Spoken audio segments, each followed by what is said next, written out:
Welcome to the Peter King Podcast, on location in Phoenix, Arizona, site of the NFL League meetings. Now, as Myles Simmons, my partner, and I record this on Wednesday, March 29, the league meetings ended last evening at the Arizona Biltmore Hotel. So before Myles and I get out of town, we decided we would record a podcast to sort of sum up what happened, including some interesting drama at the league meetings that you don't often see. And I've been coming to these things for 38 years. So, and I'll explain that drama to you in a few moments. But first, we're later in the podcast, not video, only audio. We're going to have Rich McKay, the chairman of the competition committee, to talk about one surprising, I'd say, I shouldn't say surprising, but one very interesting tweak in a rule that players are going to notice, and I do not think players are going to like. However, it's a tweak in a rule that I think is really necessary. So we'll get into Rich McKay a little bit later in the podcast. Myles Simmons and I are going to discuss the following topics. Number one, the flare-up over the flex schedule. Surprising flare-up on Tuesday at the league meetings. Number two, Lamar Jackson, who's getting desperate, really needs someone to tell him right now, dude, no one is discriminating against you for being, for getting injured a little bit. You're getting injured a lot. And that's the reason why this whole fiasco is happening, aside from the fact that you don't have an agent. There's another team out of the Lamar Derby, Atlanta. I don't think they were ever really in it. We'll talk about that. The New York Jets will not be rushed into overpaying for Aaron Rodgers, and I believe they will not give a first-round draft pick that is without conditions. We'll get into that too. Daniel Snyder should close the sale of the Washington Commanders within 2 months, I believe, and there is somewhere between a sigh of relief and a chorus of hallelujahs with all these owners who just want Daniel Snyder gone. The Roger Goodell contract extension should be done within 2 months, also at the NFL's May meetings. The Niners leave no doubt that Brock Purdy's their man. Mark Davis apologizes for his team stinking. Pete Carroll plans to play 3 safeties consistently, and that means he thinks that Jamal Adams is coming back healthy at some point in 2023. And by the way, the draft is in 4 weeks. So, I mean, it's kind of, even though it's way overcovered, I don't know, Myles and I will talk about this, kind of feels like it's sneaking up on us a little bit.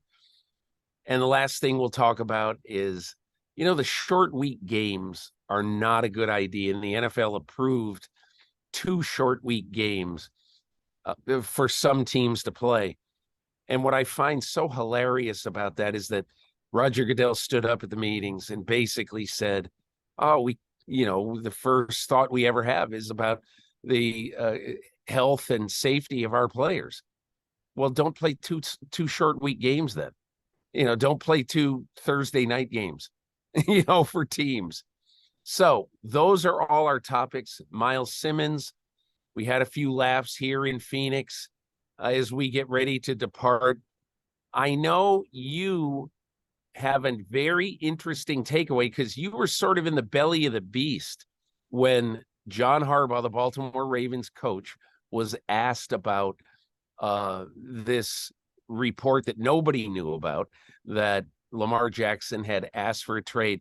I want you to tell me the scene that happened, and I want you to give the listeners an idea of what exactly it was like and what you saw in Harbaugh's face. It was really interesting because at these league meetings, there used to be a coach's breakfast, and it's now no longer breakfast. Breakfast gets served after. But what they do is they put all the coaches at a single table in this little ballroom or conference room, whatever you want to call it. And so at John Harbaugh's table, I mean, there was a ton of media. And I happened to be one of them. And I was standing pretty close to where John Harbaugh was going to be sitting so that I could have my recorder and get everything that he was going to say. Because obviously, Lamar Jackson was the topic du jour of the AFC coaches. So when he comes in, just as he is about to sit down, basically, this tweet appears from Lamar Jackson. And so we're talking about 7:45 a.m. Pacific time, 10:45 a.m. Eastern time, presumably where Lamar Jackson is. And as this tweet comes out, it is literally just as John Harbaugh is sitting down. And so the first question he is asked is, have you seen the tweet and what is your reaction to it? As Lamar Jackson has apparently requested a trade, and he says it was as of March 2nd. And Harbaugh says, well, I haven't seen the tweet, but, I mean, this is something that's just business. And, I thought he handled it about as well as he possibly could have. And at that point, I didn't know if he really hadn't seen the tweet or if he had seen the tweet or not. But I come to find out later that he had not been prepped for that at all. And so I think that whole deal would have rattled a lot of coaches in that situation. But when you're John Harbaugh and you've seen as much as you've seen, and you've been the coach of the Baltimore Ravens for over a decade, and you've been successful, and you've answered question after question after question, I don't think things are going to faze you as much as they possibly can somebody else who would just be sitting down in that situation and might have been wide-eyed like a deer, right? That was not John Harbaugh in that situation. And so he basically, I don't want to say totally brushed it off, but it kind of was that.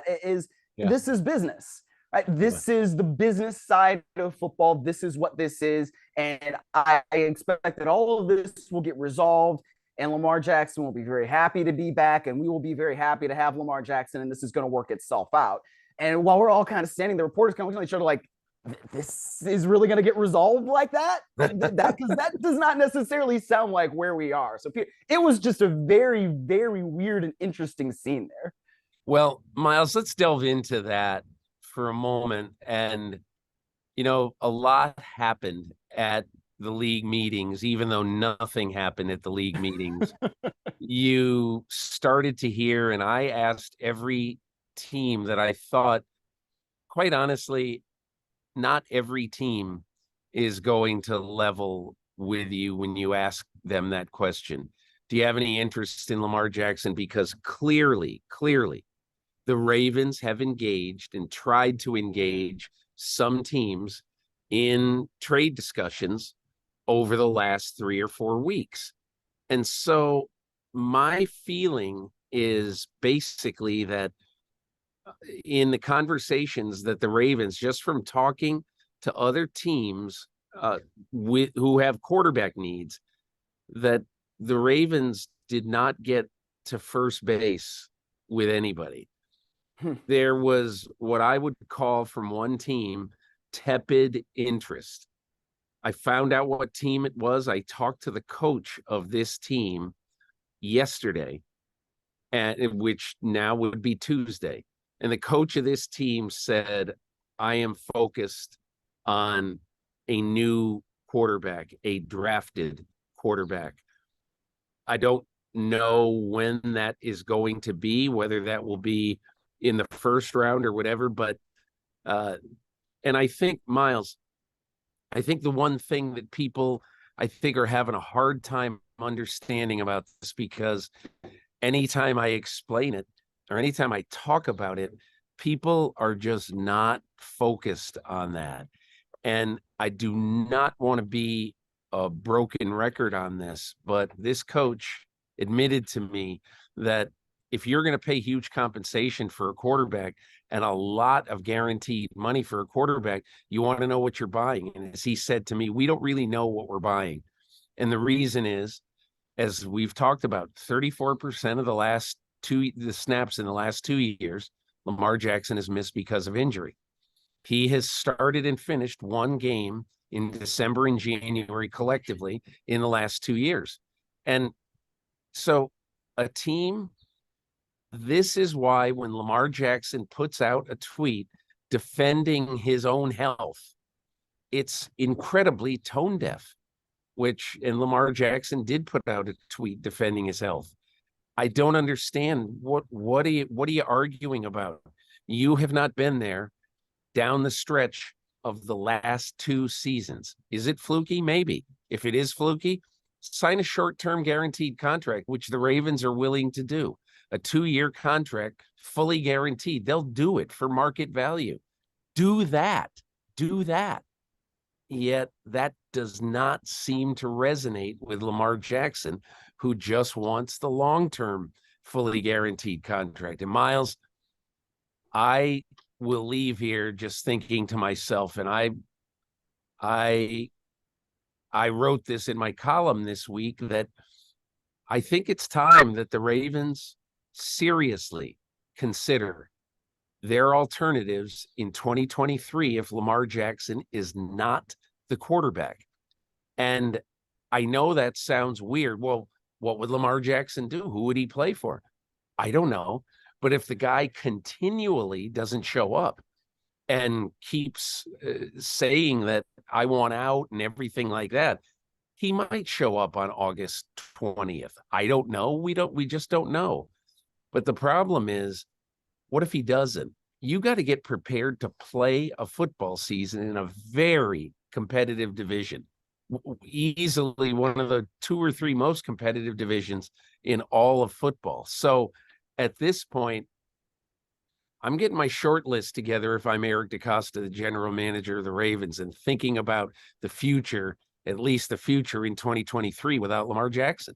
Well, I think at this point you have to. And that was one of the things that John Harbaugh sort of was trying to dodge when he was asked about it at that roundtable that I was talking about earlier. I mean, he was asked, at what point do you have to start thinking about alternatives? Yeah. And basically he was saying, I'm not. Our plan is for Lamar Jackson to be our quarterback in 2023 and beyond. And we love Lamar and we love everything about Lamar, et cetera, et cetera. It's the same stuff that he's been saying. I mean, really going back the last couple of years since Lamar Jackson has been eligible for a contract extension. But I think there are a couple things that are really interesting to me here, Peter. One is the roster construction element of this and trying to give significant guaranteed money to quarterbacks. So one of the other roundtables that I spent a lot of time at in the last couple of days was that of Kyle Shanahan.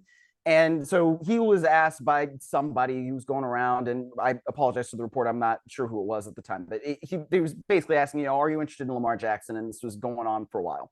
And so Kyle Shanahan at first says, well, I'm not allowed to talk about players under contract on other teams, which is a standard head coach answer that actually is wrong in that particular setting because Lamar Jackson is not under contract with another team. And he's technically able to go and, discuss contract terms with other teams, et cetera. So Kyle Shanahan first said that, and then he's like, no. And then the reporter said no. And then it's like, okay, well, yeah, we're interested in the 3 quarterbacks that we have, in part because we like the salary cap structure. And this goes into something that he was talking about where they like that they have quarterbacks on low contracts so that they can build up a lot of their other elements of the team, right? Their defensive line, where they signed Hargrave, right?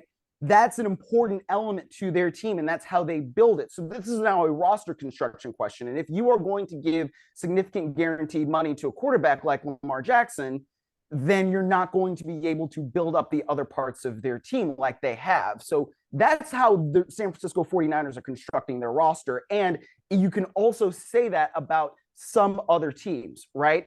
Do we want to give significant guaranteed money to this particular quarterback that we don't know and who doesn't know us, and we don't necessarily know how that player is going to fit within what we do and all of those different types of things? Now, Lamar Jackson is a good enough player that, if you say Lamar Jackson doesn't fit our system, then you might be running the wrong system, right? Like, that's the kind of player you build things around. But at the same time, you still have to construct your roster to fit that. So that's one element of this. Now, the other, to me, is Lamar Jackson is such an unpredictable actor that we really don't know what's going to happen next.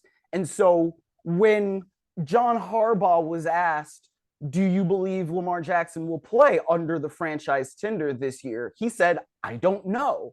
And that's an issue for Baltimore. If you don't know, if you get to, let's say, July 17th, They haven't worked out a long-term deal. Lamar Jackson hasn't signed an offer sheet with anybody for a long-term deal.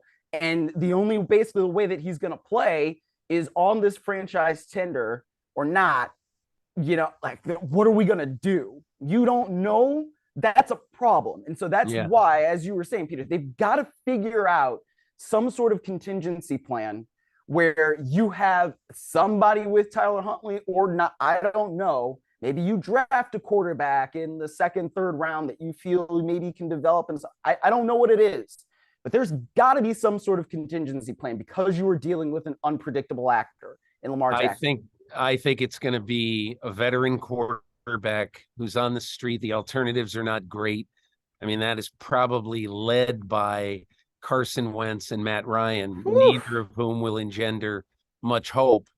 But at some point, I mean, I was explaining this as last night. I was with some NFL people, including one general manager, and we were discussing this. And when I brought up Carson Wentz and Matt Ryan, he had the same look that you just had, Myles, and he said, "No way." And I said, "I just want to ask you this question: how would you like to go into a season with Tyler Huntley, your no doubt absolute number one quarterback, and if he plays badly, there's really no good alternative? You can't do that."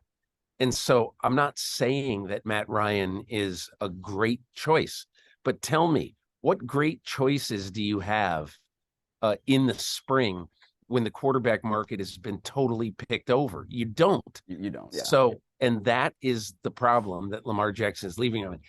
Before we leave this topic, I mean, I hate the fact that it seems like every week, Myles, you and I talk about Lamar Jackson and Aaron Rodgers, and there's a lot of other things going on, and we're going to get to them. But I do want to say one thing also about Lamar Jackson.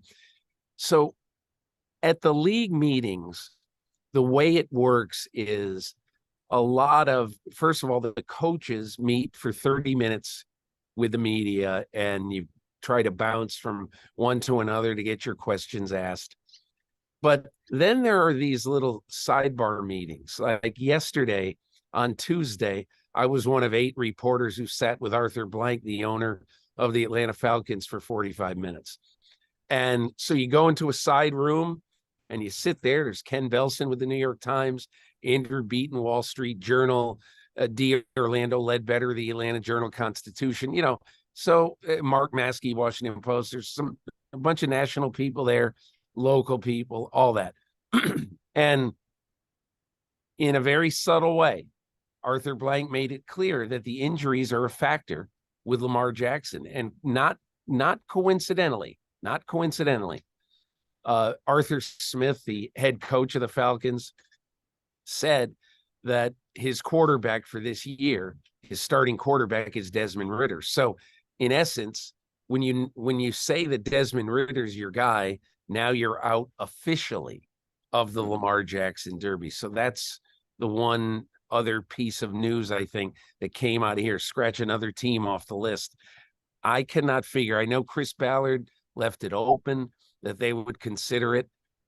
I mean, I just, the Indianapolis Colts, I do not see them giving the 4th pick in the draft and something else up, as well as paying a gigantic contract for Lamar Jackson. I don't see it at all.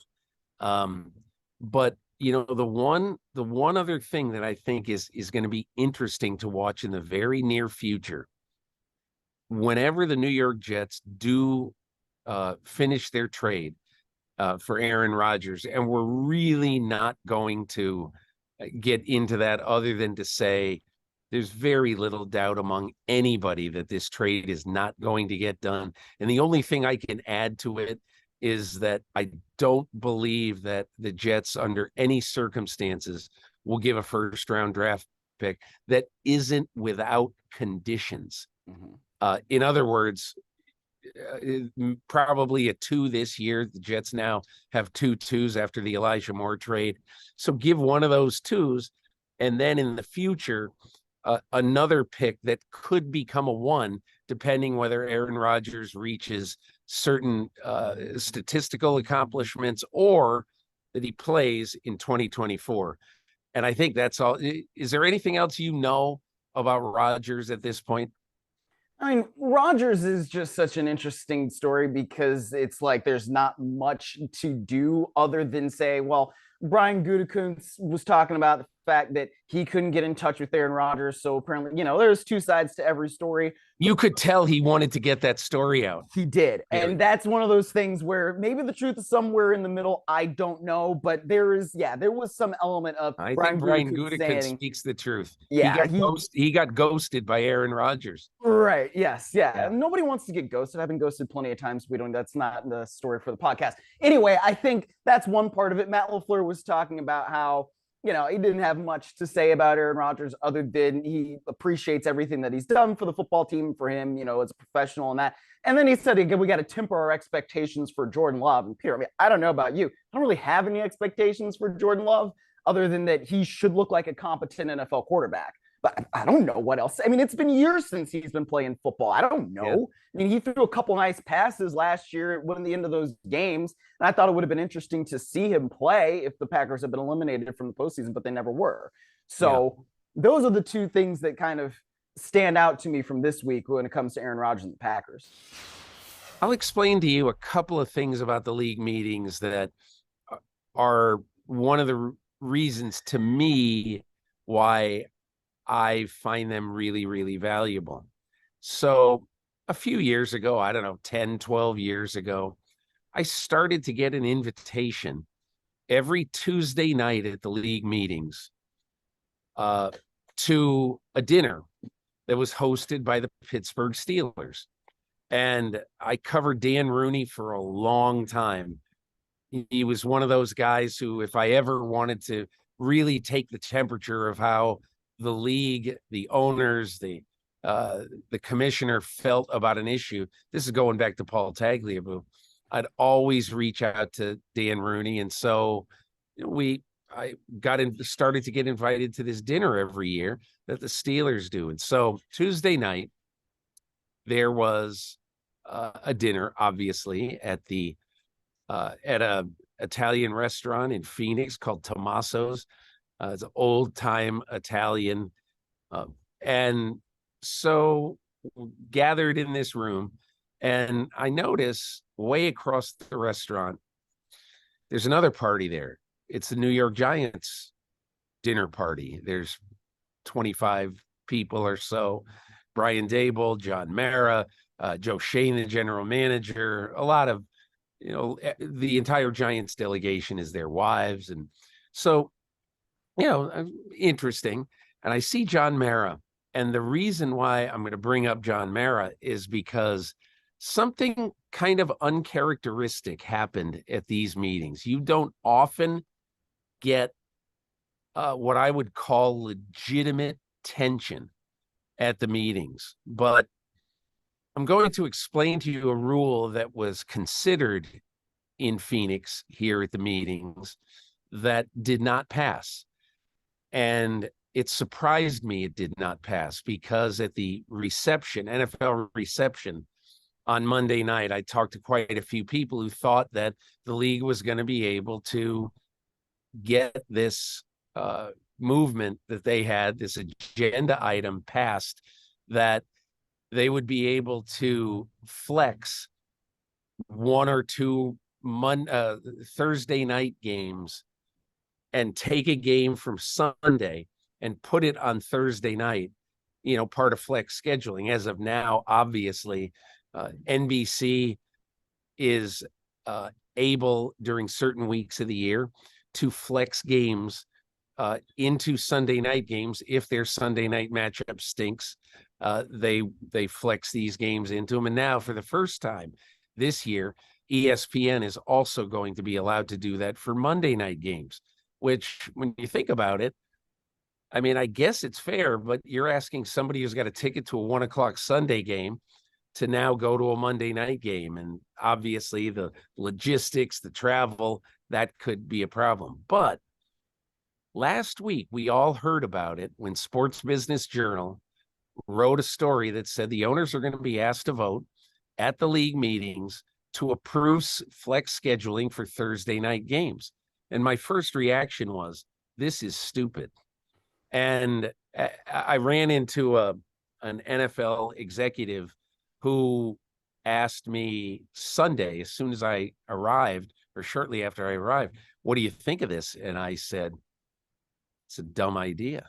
And he was taken aback. He said, why? Don't you want to see the best games? I said, do you understand moving a game 3 days in the middle of the season? Obviously, you're going to be moving a game that has playoff implications, period. You wouldn't be moving a crap game into a Thursday night space. You're going to move a game with playoff implications. And maybe it's the second game this team has played this year on a short week Thursday night. And understand, when people ask about, well, it's inconvenient, yeah, but what's the problem? If you have a Thursday night game, you don't practice. I think it was Josh McDaniels at the meeting said, you have to understand what is entailed with a Thursday night game. On Thursday night, you have 2 walkthroughs that week during the week. And otherwise, your guys are just in meetings and getting treatment, trying to get their bodies ready to play a game. And so, anyway, I thought it was a dumb idea, but it was one of those things that if you understand the way the league works, Roger Goodell really wanted this to happen. And he wanted this to happen because the Amazon people wanted a boost.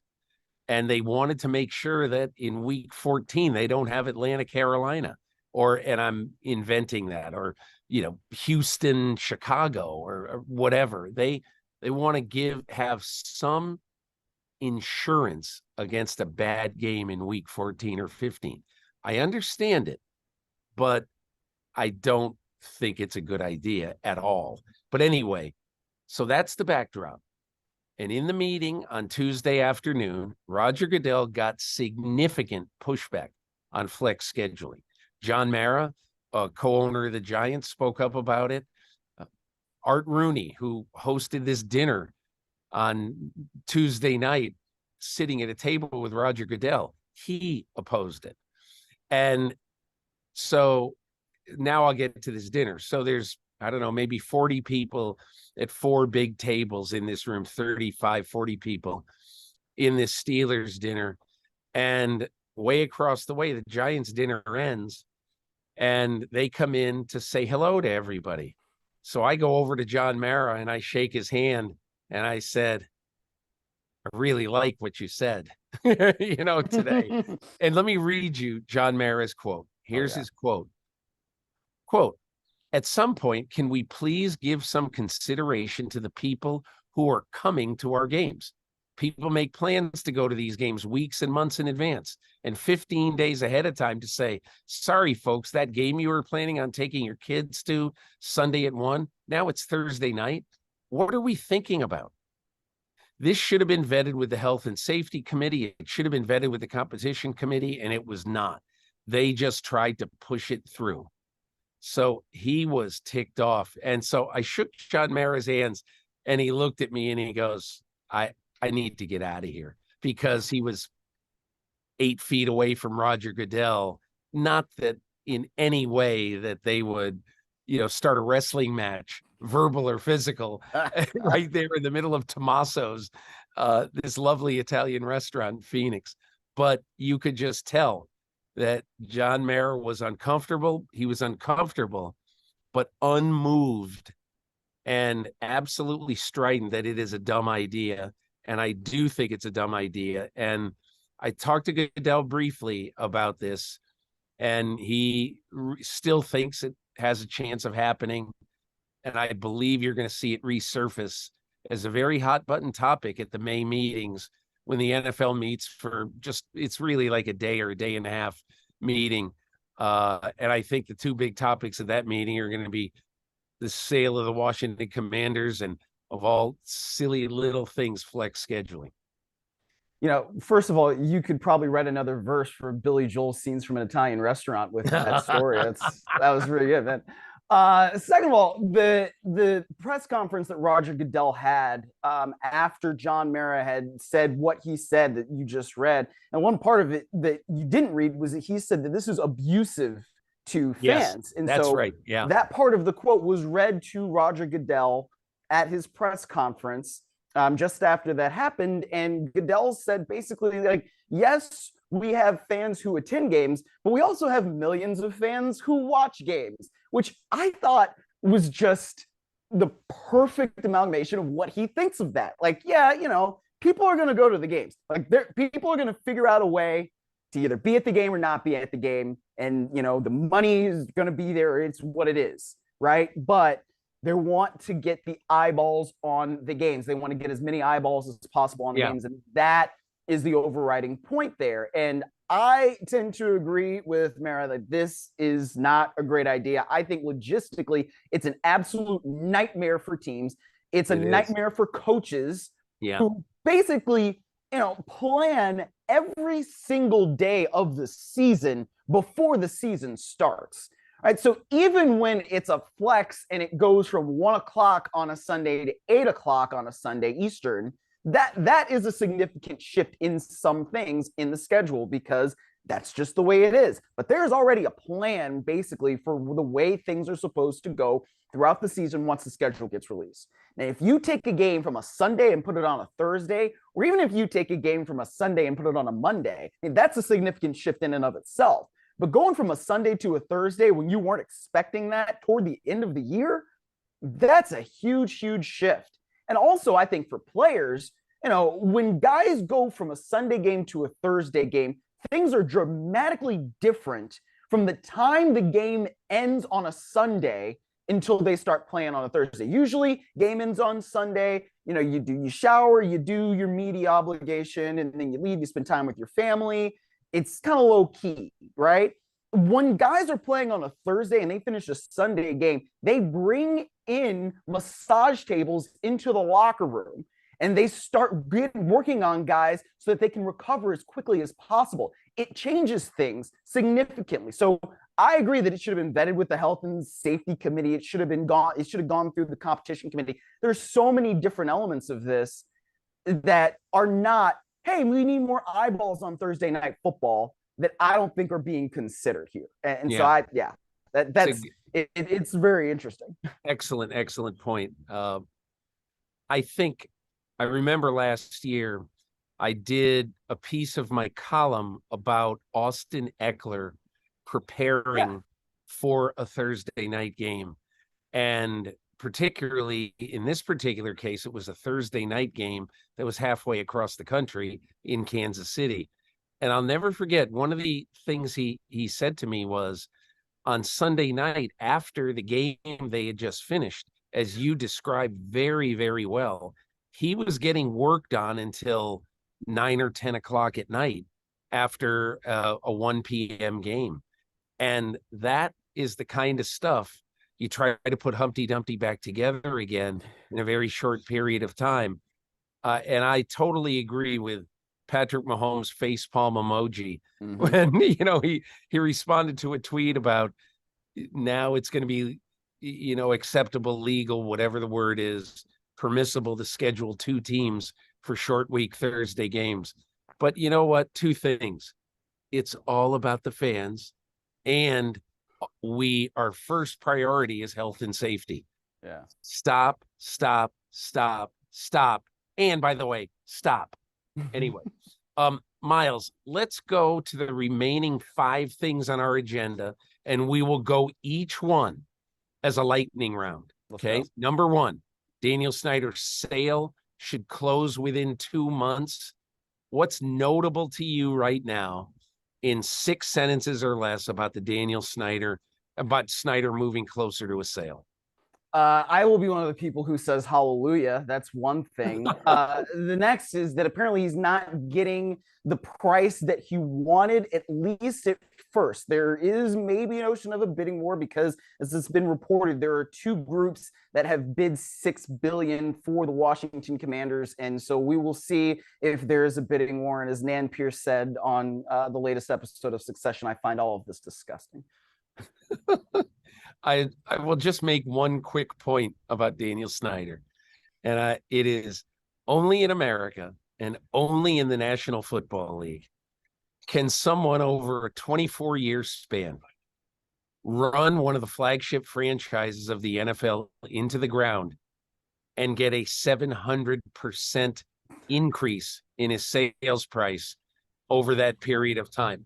Only in America, only in the National Football League. Topic 2, Roger Goodell's contract extension, first reported by Adam Schefter a week ago, is expected to be finished by May. Talking to Arthur Blank, the owner of the Falcons, he said there's nothing standing in the way of a deal getting done by the May meetings. Robert Kraft, the owner of the Patriots, chairs the committee that's been working on that. So Roger Goodell is going to be the commissioner of the NFL through 2027. Yeah, and there's no surprise from me on that either. Look, I mean, he successfully has piloted the NFL to new heights, right? They are making more money than ever before. They got through COVID successfully, right? When a lot of businesses, a lot of leagues did not. So I understand why they like Roger Goodell. They've got so many years of labor peace coming as well. There's no reason why he should not continue to be the commissioner when he is the representative for all of these 32 owners. Myles, you sat at the table and listened to Kyle Shanahan speak. The 49ers during the week basically left no doubt that whenever Brock Purdy is healthy enough, he will be the starting quarterback of the team over Trey Lance. Absolutely no surprise there, but it's good that that sort of Damocles isn't hanging over this team now. The proclamation has been made. Brock Purdy's the man.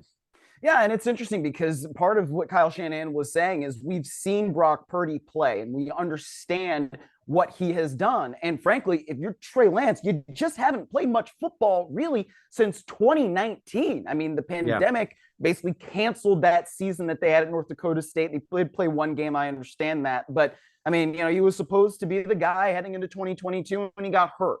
And so Kyle Shanahan said that Trey Lance understands, he has eyes, he saw what Brock Purdy did last year, and so they will move forward as if Brock Purdy will be their starting quarterback, but they don't know yet when Brock Purdy is going to be healthy. So that's going to be something to follow throughout the next few months leading into the season.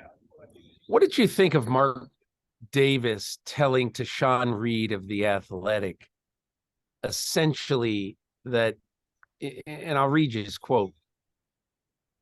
He said he apologized to Derek Carr on his way out the door for not being able to build a winning team around him. I think Derek Carr maybe should have apologized for boycotting the last 2 weeks of the season, but that's a whole nother topic. Here's Mark Davis's quote to Sean Reed. The only consistent thing with the Raiders for the last 11 years has been me. And the fact that we haven't won falls on me. There's no passing the buck, no pointing fingers. The buck stops here. End quote. Now, that's fantastic for Mark Davis to say that. It really is. And now what he has to do is he has to let Dave Ziegler and Josh McDaniels do this job. And we'll see what happens with doing this job. I'm one of the few people who happen to think that the Darren Waller trade was a smart trade. First of all, you can't rely on him to stay healthy. And again, Darren Waller's a great football player when healthy, but he's been hurt some significant amount. I think he's entering his age 31 year. So, and I think the coach and the GM felt like we would rather have the 100th pick in the draft and the salary freedom for our cap to be able to do things that we couldn't do if Darren Waller was here. But be that as it may, I applaud Mark Davis for saying what every owner on a bad team should say. Yeah, I thought it was interesting too. I mean, it's funny because a lot of times guys don't say that. You don't necessarily hear that kind of accountability from an owner. And I appreciate that. I appreciate that, how candid that is and how frank that is. And it's true, right? I mean, it's something that we usually talk about when we're on the air. You can't change the owner. right? And that's sometimes what the problem is. So I think Mark Davis is somebody that has run a successful sports franchise. Look at the Las Vegas Aces. I mean, he's in charge of that one too. So it's not like he's completely clueless when it comes to running an NFL team. And he's grown up around it. I think he understands football decently well, right? So we'll see if this latest iteration of a head coach and GM pairing can do it. But I do appreciate at least some level of accountability from an owner like that. I do. I sat with Pete Carroll at the NFC coaches breakfast for about 15 minutes. Very eloquent, by the way, on Bud Grant. It was cool. A long time ago, Pete was an assistant on one of Bud Grant's staffs, and that's how old Pete Carroll is. But anyway, we basically had a conversation about how he plans when Jamal Adams gets healthy, and no one knows exactly when that'll be, coming back from a shoulder injury. He really has not been whole for very long since he was traded for 2-1s to the Seahawks from the Jets. But it was interesting. He said he planned to play 3 safeties consistently. I said 25% of the snaps. He goes, more. And I think one of the things that I appreciate about what Seattle has done this offseason, when they got Julian Love, and Pete Carroll was, really very enthusiastic about Julian Love. And for people who don't know Julian Love, if you watch the Giants last year, every game, he did 4 or 5 things, impact things to help that team win. He is a very good football player. And Carroll made this point. He goes, how many players do you think have ever in recent years played 1,000 snaps on defense and 200 snaps on special teams? More than both. He goes, that to me is incredible. And that just tells me what a great football player he is and an unselfish football player. So I think it'll be cool to see Pete Carroll and the Seattle staff try to move some big players and playmakers around, including Quandre Diggs, who I think is a very underrated safety in the league.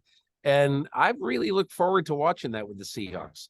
Yeah, and they've brought back Bobby Wagner, and that's a pretty big deal. I mean, he was one of the best linebackers in the league last year for the Los Angeles Rams. It's nice, I think, to have that kind of reunion story. And frankly, you get Bobby Wagner back where he belongs, which is in the middle of that Seattle defense and leading that thing.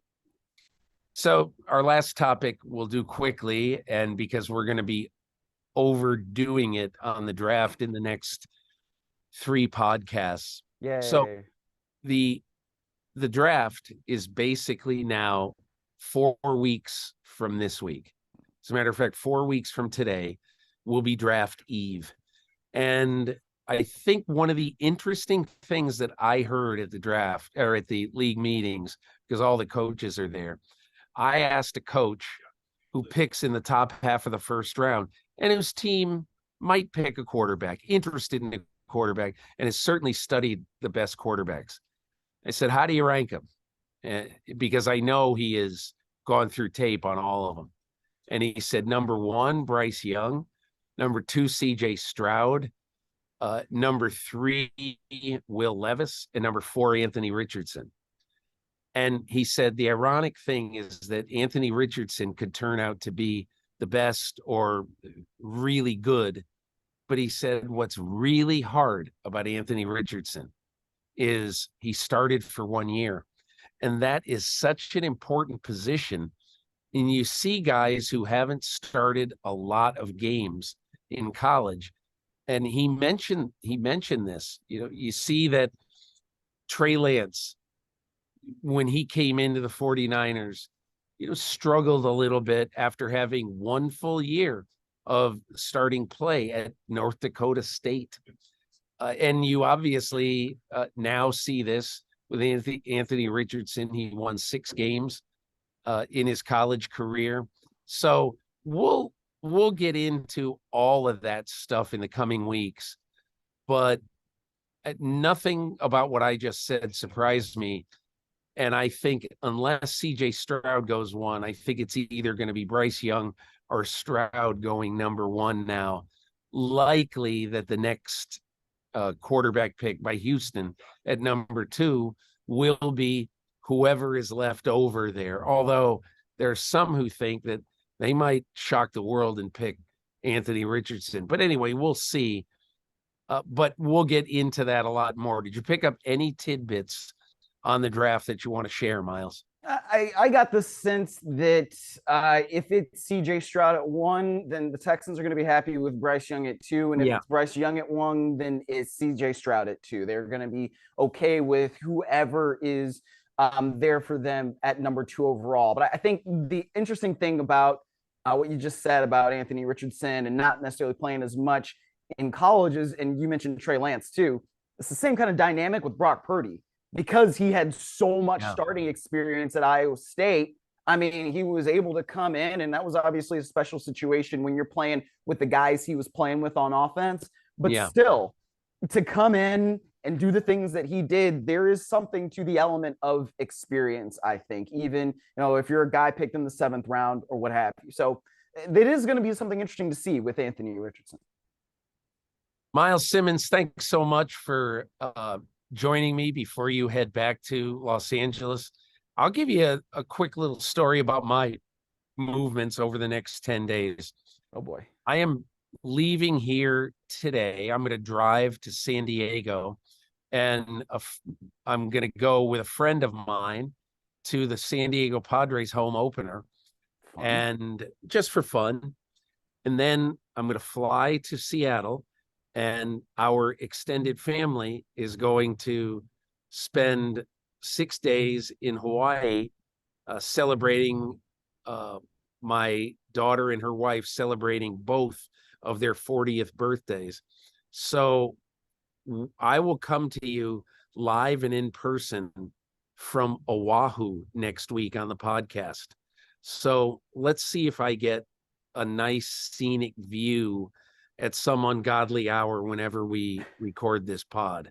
So that's my next week or so. How about you? Well, usually I'm the one who wins the location battle because I live so close to the beach, but I'm pretty sure you're going to beat me next week for that. So that sounds awesome. So I'm going back to Los Angeles, as you said, today. And then Saturday, I will be going to Las Vegas for a Red Hot Chili Peppers concert and flying back the next day. So I'm very much looking forward to that. That's great. Well, you'll have fun.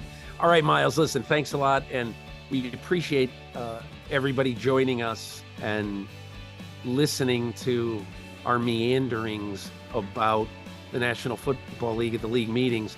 We'll be back next week with another episode of the Peter King Podcast.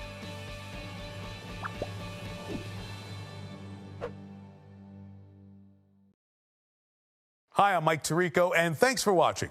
Make sure to hit subscribe for the latest news and highlights from NBC Sports.